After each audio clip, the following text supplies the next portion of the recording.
paradoxo da salvação é que, para que a justiça seja estabelecida, uma grande injustiça teve que ser cometida.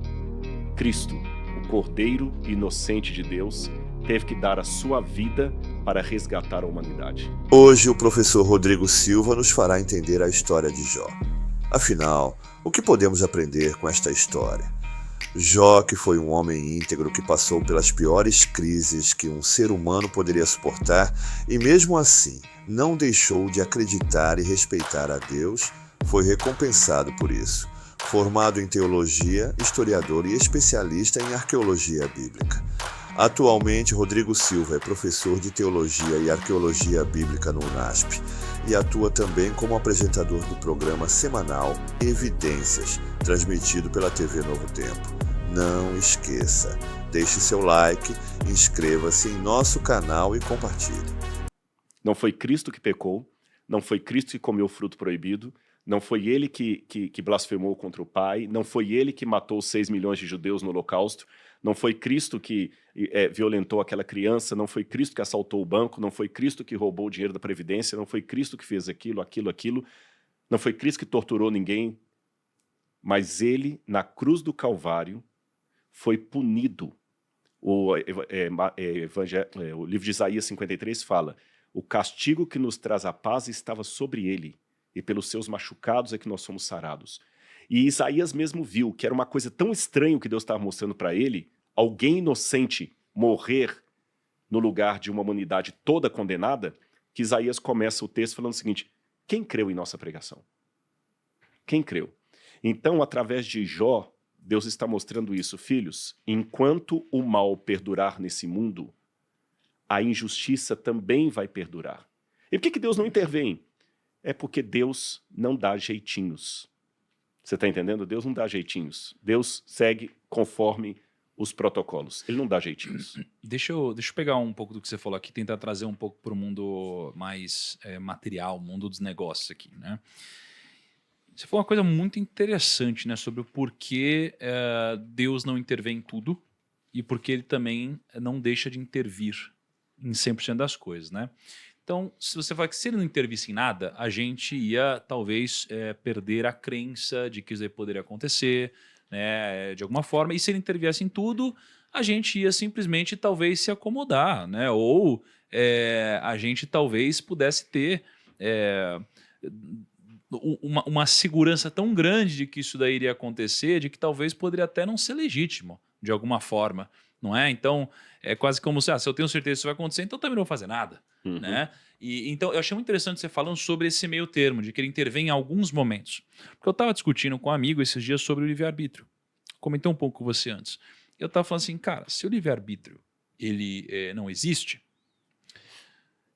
logo tá tudo escrito, né? E se tá tudo escrito, não tem nada que eu possa fazer. E se não tem nada que eu possa fazer, isso significa que logo Deus já escolheu quem vai para o céu, quem vai para o inferno, enfim, quem dá certo, quem dá errado, já escolheu tudo. Por outro lado, né, só acredito que existe o livre-arbítrio, e tem passagens na Bíblia que mostram sobre o poder de uma oração mudar o destino, né, de uma cidade ou de outras coisas, né, começar a perceber que tem umas coisas que eu posso alterar no meu destino. Tá?